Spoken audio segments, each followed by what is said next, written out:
NC Pork, raising the bacon, raising the bar.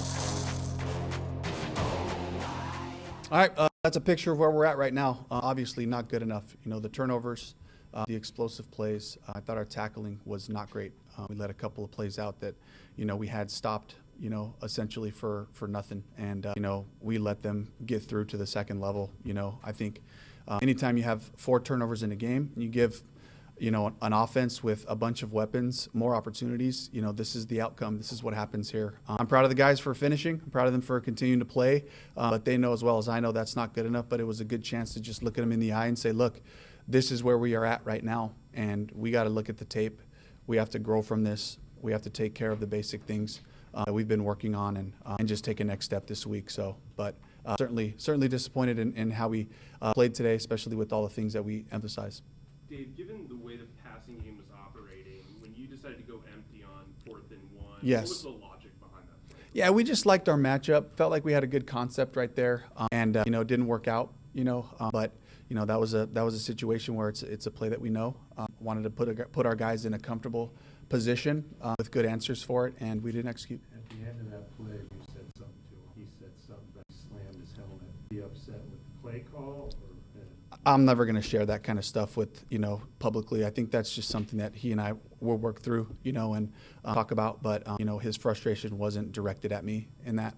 You know, we were just talking about we got to keep playing ball, you know, and I've been in situations, I've been in these games. I'm sitting there with an onside kick opportunity thinking, shoot, let's get it. Let's go score again. Let's see if we can make it happen quickly and trying to keep hope alive there. But, you know, I think it was just a frustrating day in general. So, you know, I think there's a lot of guys that would come up here and tell you they wish they could do better. I think the snaps were coming a little higher. Yeah. Things like that. Yeah, we just had, you know, we really just got to figure out just calming down the cadence part, you know, and getting everybody sorted out in the protection. Got to give a credit to the Jags. Thought they did a good job of presenting some issues with pressures. We had some success against what they did. They got us a few times.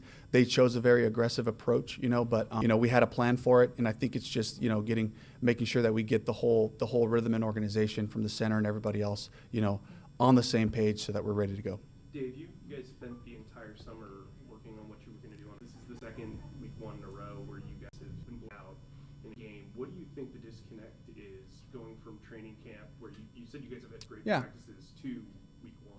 I wish I could tell you that. It's disappointing. We're all disappointed. Felt really good about the work we've put in. It did not show up today. And that's something that I was able to talk to the group about. It's like, guys, we know what we have in this room, you know, but it just comes down to finishing plays, finishing drives when we get our red zone opportunities, you know, stopping them when they get down there, you know, and it really just comes down to that. You know, that's a part of our game that we have to pride ourselves on. That's the growth that we have. What is it in the locker room? Honestly, disappointed, but at the same time, I think there's a look of surprise a little bit for the guys because they know what kind of group we have in there, and this was not up to the standard that of our expectations for how we play. But the guys are, you know, pretty focused on like, all right, we get back to work. You know, and this is words coming from the players. We get right back to work tomorrow. We have another week coming up, going out to Arizona, and we have to make sure we're able to take the lessons, grow, and flip the switch so we can just get right back to work. Dave, you know, this has happened a lot of years, sort of opener. Now, I know you've only been here for 2 of them. Yep. But I wonder what you would tell Panther fans who've suffered through a 2-15 before you. And I mean, a lot of them will look at this result and go, man, it's the same old Panthers. We're just going to get back to work, you know, fix the things, watch the film, grow, and just continue to advance our football. Dave, you guys spent a lot of money, and last year you guys gave up a ton of rushing yards. This year, I mean, this game, it was pretty much the same. What do you think? Got to look at it. You know, I think some of it's tackling, you know, just fundamentals of football, you know, really, and also opportunities. We turned the ball over 4 times, you know. Really, the last one was at the end of the game, but you're talking about 3 meaningful turnovers throughout the course of the game. When you give an offense that has talent, that has special players like that, and you give them more opportunities, then we start to expose ourselves, you know, and that's part of playing complementary football, you know, is we have to be able to take care of the ball on offense, and then we got to be able to get off the field on defense, you know. So I think it really just, you know, it plays both ways. When you don't play complementary football, then all of a sudden you're giving the other team opportunities. There was a pretty long weather stoppage. Yeah. What y'all do during that time? Because I felt like y'all would come out with Yeah, I mean, both teams, we both had to go in for the weather delay, you know, And we talked to the guys, worked through some adjustments with the amount of, film and things that we had going in, got their body right and ready to go to come out. And, again, it was just like a little bit more of the same. So I think it's just a matter of us just looking at the film and continuing to improve on our fundamentals. On your young receiving crew, again, as that he doesn't get a second toe. Yeah.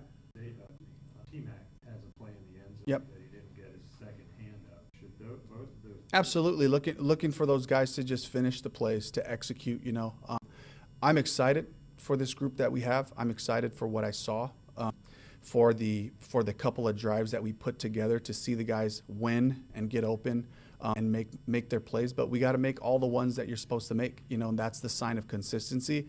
That's a sign of maturity to continue to grow and make those plays. We're counting on them to do that, and we'll keep giving them ops.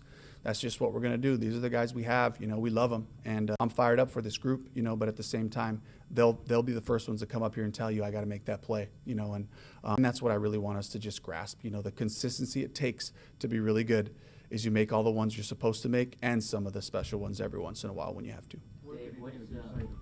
Back to work. Let's go back to work. I just really, to Bryce, to the whole group, really, like, we have to look in the mirror. This is where we are at today. The film is the truth. This is where we're at. Do we have the character to keep pushing forward, to keep getting better at our fundamentals? Dave, what's the status on? Turk, we're evaluating for our hamstring, so we're going to get an MRI on that, and then we'll have more information.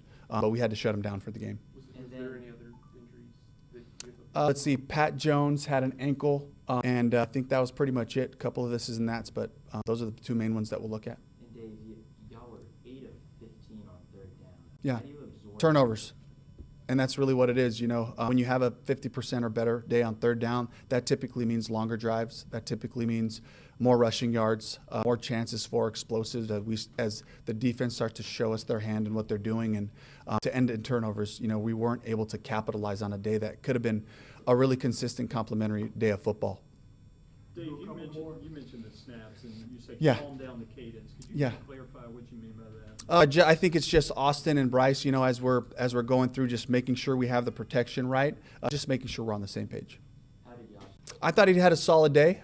For the most part, really no issues. He got beat a couple times, which, Josh Hines-Allen's a fantastic player. But I thought he did a solid job filling in there, especially, being able to run the ball, being able to throw the ball when we had to, So I'm really appreciative of having, Josh. And so I was really proud of what he did today. Did you feel like you had? I believe so. I thought we had a great camp. I thought we had a fantastic amount of work. I think the fitness of the group was excellent. When I looked out there, we're finishing the game playing hard still. So to me, it's like the physical readiness was there. I have to look at myself and say, okay, how did we not prepare these guys to be able to finish the way we want to be able to finish the plays consistently? I have to look at that. All right, thank you, Coach. Yep. Thanks, Coach. Thank you. This has been Bold North State Football Daily, an exclusive presentation of the North Carolina Sports Network. Make sure you follow us on social media at the NC Sports Net, and check out our website that is wall-to-wall coverage of North Carolina sports at ncsportsnetwork.com. Our foundational partner is the North Carolina Port Council, raising the bacon, raising the bar. Telling the stories of the bold North State. This is the North Carolina Sports Network.